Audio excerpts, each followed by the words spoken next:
Welcome to another installment of NEC Suites, where we have conversations with community leaders on issues relevant to our small business community. Here today is Seminole County Chairman Jay Zembauer. Thank you for joining us. Thank you, Belinda. Thank you for having us today. It's our pleasure. So I want to start with a not so friendly question, and it's taxes. But Okay. The way your Seminole County has approached it, it's definitely a very pro-business approach. So Seminole County has leveraged a penny sales tax for infrastructure. That's Can you right. tell us a little more about how it's used Sure. and why it's to the benefit of the small business community? Well, it's a huge benefit to the small business community, and first and foremost, we're on our third generation. The taxpayers have approved it at the ballot box for 3 times, which is a total of 30 years. And the benefit is we have approximately 30% of that penny that's paid as sales tax by folks that don't even live in our community. Oh, wow. It's paid by visitors and tourists who come and buy things or are traveling through the county.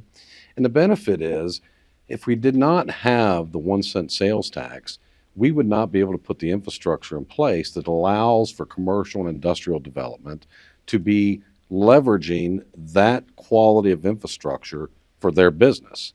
And that would fall on the taxpayers as a whole.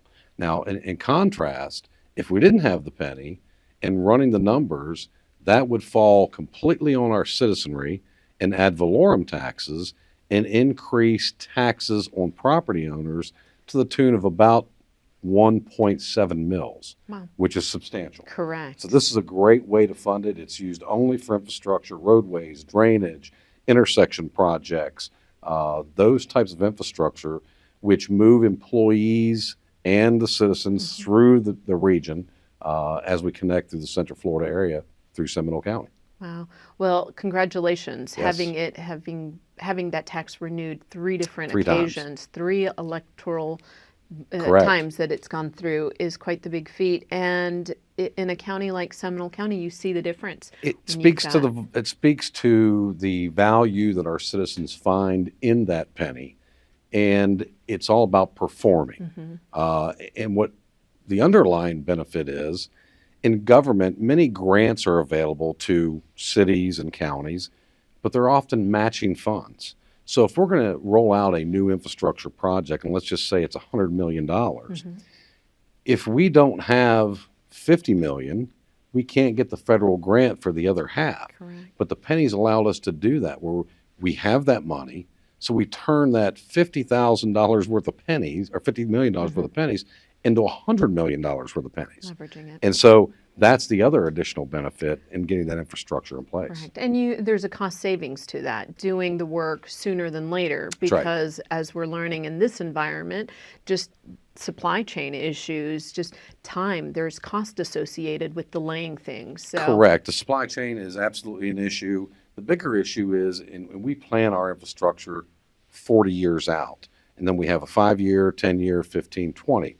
As time goes on and the population increases and density in our region, it becomes much more expensive, because then you're under a situation where you have to take property in order to make a roadway fit or put a drainage project in place. And we in Seminole County are not huge advocates of trying to have to take somebody's property. Eminent domain. Correct. Not a popular thing. Right. So if we're planning properly and we have the funding, we can put that infrastructure in place for generations to come, long before it's very expensive or almost impossible to do later. One of the assets that's within Seminole County is the Sanford International Airport. That's correct. You and I had an opportunity to chat right before we've sat down here, and you were telling me about some of the changes. Can you share with us what some of those changes were and what opportunities exist for small businesses now? Absolutely. It's a huge opportunity, and I call it a diamond in the rough, or the hidden secret in Central Florida. You know, Orlando Sanford International Airport, which flies to international destinations as well as here domestically. But what's unknown is we have almost 800 acres available for development and redevelopment for small businesses. Excellent. We are also one of the largest foreign trade zones in the country. And we have a rail system that connects to the airport which also connects to all the major water ports or seaports in the state of Florida. In the state of Florida. And no one else has that. Wow. So we have the International Airport. We have 800 acres of developable ground for small businesses or businesses of any size to come in and take advantage of that with the foreign free trade zone, with the rail connector. We have a lot of assets and a lot of things to be proud of. So companies can manufacture their product there at the airport and within minutes have it on a train that goes, within minutes or within an hour. Correct. To any port or any of our neighboring ports. Or the subcomponents of whatever they're manufacturing can come in by rail. And of course, we have one of the longest and largest runways in the region, which facilitates and has the capability of facilitating large cargo planes. Nice. Excellent. Those are really neat opportunities. Absolutely. So I had the privilege of seeing the 2023 County Managers Report. Indeed. And there were a couple of takeaways for me that I thought were really neat. One of the big ones was the new Innovation and Strategic Initiative Department. Can you tell us a little more about why Sure. it was created and what the intent? It was created it's a multifaceted initiative. And in Seminole County, our goal is to be on the cutting edge of technology and also be open for business. And so this new initiative is going to look at multiple things. How we work with small businesses and businesses of any size to bring them to Seminole County, be business friendly, cut whatever red tape we need to do, and also be cognizant of the infrastructure that should be in place to be ready for companies to come here, but also resiliency for the county and its citizens. And that's a huge thing that we're looking at. Yeah. As we move forward, Seminole County is one of the most densest populated per capita landmass in the state of Florida. We still have open areas and we have a lot of business opportunity, but we have to be able to sustain and be resilient into the future. Right. And so we have a great mix of commercial and residential and the lowest overall taxation in the entire Central Florida region.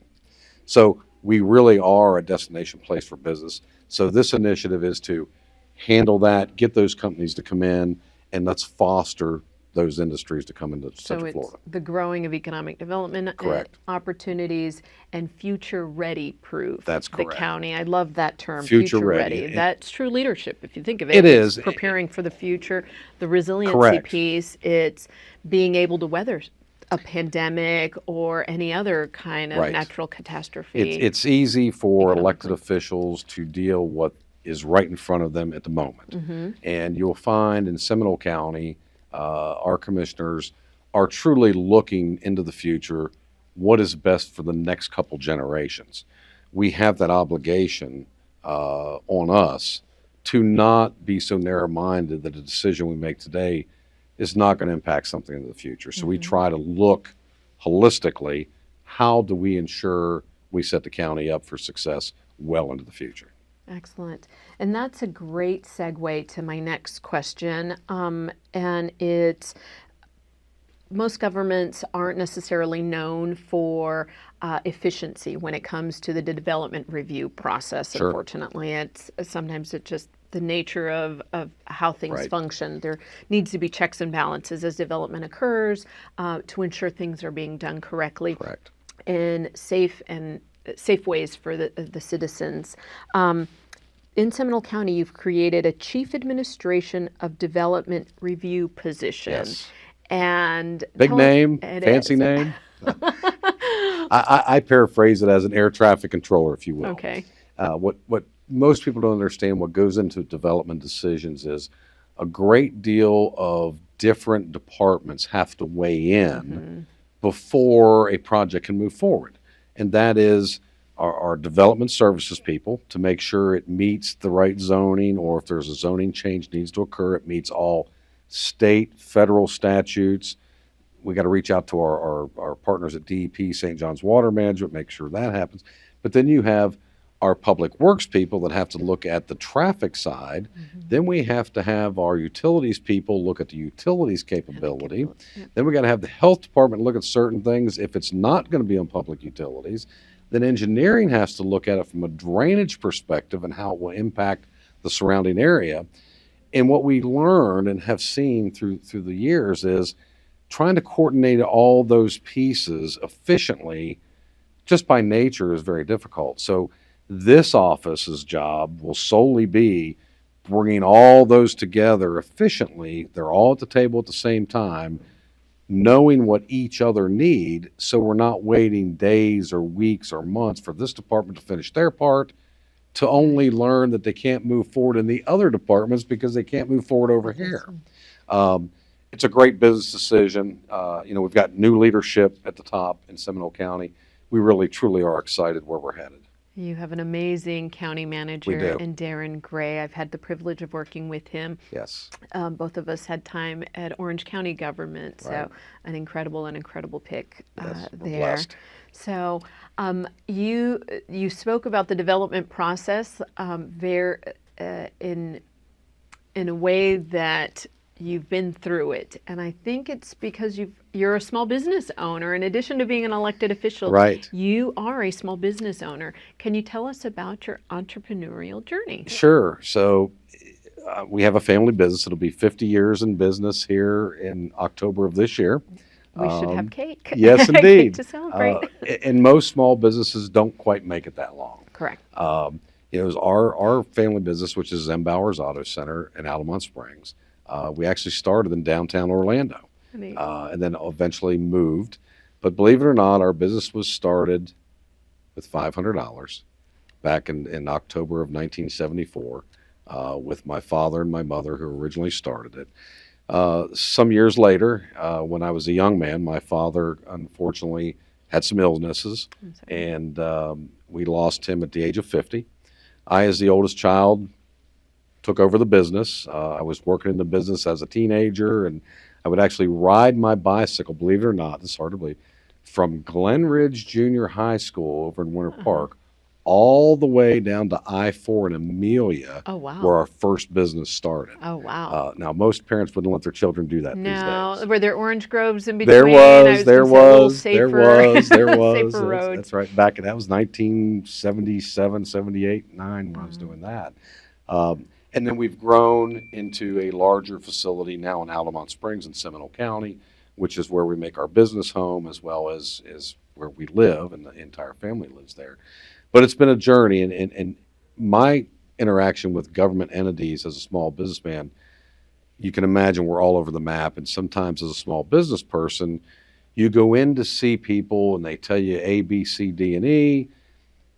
And if you're not sophisticated enough or understand the regulations, it's easy for small business people to get turned off or just give up and say, I'll never get here because they want me to do this, that. Persistence and understanding and getting in touch with the right people get you through it. And those experiences have helped me learn as an elected person is that it's incumbent upon us to help the small business community. They are the heartbeat of the community. They are who drive the revenue in our county.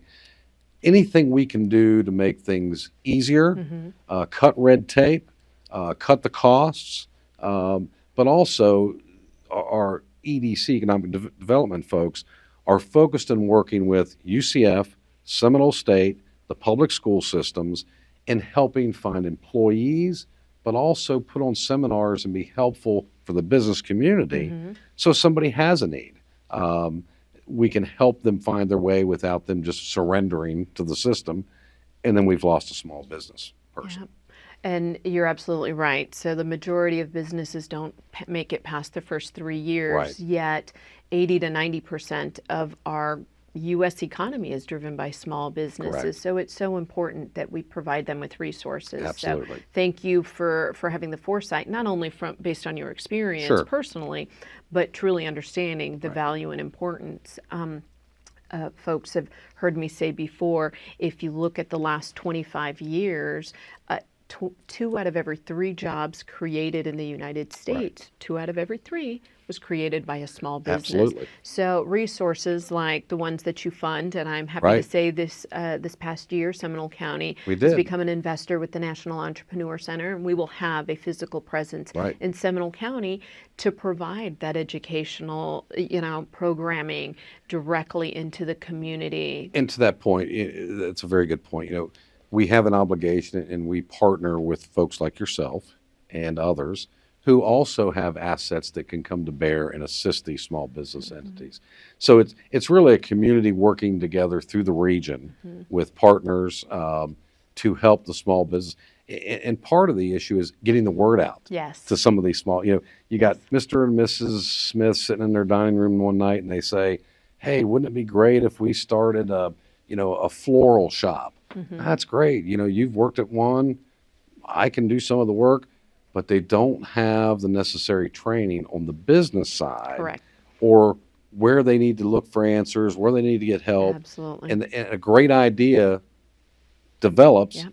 Then they get involved and they start their business. Maybe they put their life savings in it. That's exactly it. Now they find themselves in a bad spot and they don't know where to turn. Correct. And that services like you all do and partnerships that we do, they can help these people and foster those individuals in being successful. And that's why we're very proud of what we do here. Here at the NEC last year, we trained or coached in our ecosphere almost 25,000 entrepreneurs. So Amazing. we like to think of Great it as work. helping them position them for success. Absolutely.